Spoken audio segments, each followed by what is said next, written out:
passion for the ocean, for those of you, there's a slideshow going up there, so you don't just have to hear me, you can see the pictures as well. Ice is melting, the Northern Passage is opening. This will just be one of the areas that need to be discussed and focused on in the time to come. Fish do not vote, but we do. And if we do, and we tell our politicians that we want the oceans to become sustainable, a sustainable development goal at the UN is, I think, a fantastic thing. The United Nations is absolutely the right place to lead this. The people, each and every one of us, 7 billion of us on the planet, to come together, to sign up, to get your passport, to make your voice heard so that the UN and each ambassador can hear what's what we want and all politicians know. First of all, Your Excellencies, Presidents, Lords, ladies and gentlemen, I just would like to thank you so much, and it's such an honor to be here. I'm here representing civil society. My passion for the ocean, for those of you, there's a slideshow going up there, so you don't just have to hear me, you can see the pictures as well. Started when I was a little girl. I grew up watching Jacques Cousteau on TV and became mesmerized with the oceans. It led to me becoming a deep worker submersible pilot. And ultimately, on one of my first dives, when I went down expecting to see a fish, I switched on the lights at the bottom of the ocean and saw a plastic hanger. It was in that moment, actually, that I decided that I really wanted to focus my attention on the ocean.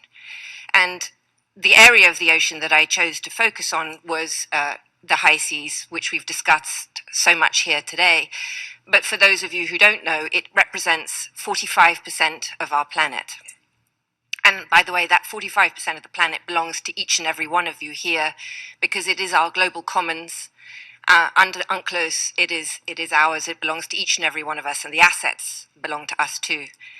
And I didn't know that when I started the history. The history of this started in 533 AD under Emperor Justinius, whips through the Magna Carta. Of course, I have to give a nod to England, and then ends up in 1982 at the Law of the Sea Convention. This area, our commons, are under peril for many reasons. One of the areas that of interest that I'm sure many of you are aware of is the shrinking ice of the Arctic. This is an Arctic map, and you can see the little white bits, which are the high seas areas that will remain. The ice is melting, the Northern Passage is opening. This will just be one of the areas that need to be discussed and focused on in the time to come. What's the point of why should we really care about the ocean? So 90 million tons of fish caught a year, and about a third of the fish harvested are used to feed livestock. What that means is we're feeding that to our chickens so that they can taste more like fish. Unsustainable fishing practices, this is just an example of that, we're so clever as a species that we have advances in extractive technologies. This is the sort of map, if you or picture, if you will, of one of the largest fishing nets in the world that can contain 12 Boeing 747s, which is pretty big. The World Bank quotes, poor ocean management leads to approximately $50 billion in lost revenue annually. This is the actual tuna that was sold last year for $1.7 million. And I want to come to Palau, actually. As Karen said, 100 million sharks are taken out of the ocean, have their fins cut off, and for fin soup, thrown back alive into the ocean to die. And Palau, very brilliantly, closed their waters to shark finning and ultimately shark finning soup, and turned what was worth about $200 per fin into something worth $1.9 million over their lifetime, as the president said so rightly, through tourism. I raise this again because it's absolutely vital that the combination between the use of our oceans, not only for the various reasons that both David Miliband said and Karen and others, for the oxygen and the food, but also there has to be a link between industry and the people and the use of our planet, so that all these things combine together to make a sustainable ocean, because without money at the bottom and without, it's not going to work.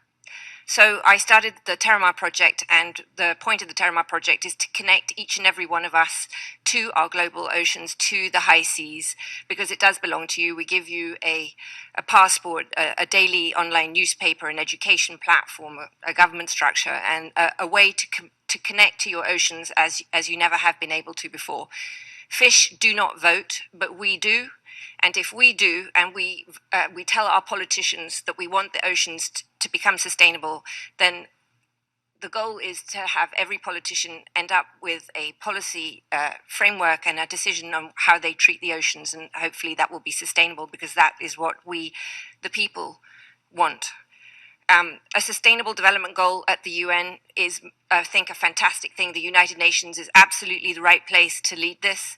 They are the only place that has this global reach.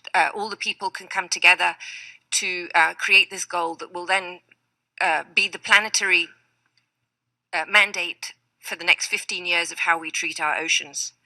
So I really want the people, each and every one of us, 7 billion of us on the planet, to come together, to sign up, to get your passport, to make your voice heard, so that the UN and each ambassador can hear what's what we want, and all politicians know that no sustainable ocean means we won't vote them back into power. If we won't vote them back into the power, then they're out. We'll find someone who... Subscribe to One India and never miss an update. Download the One India app now.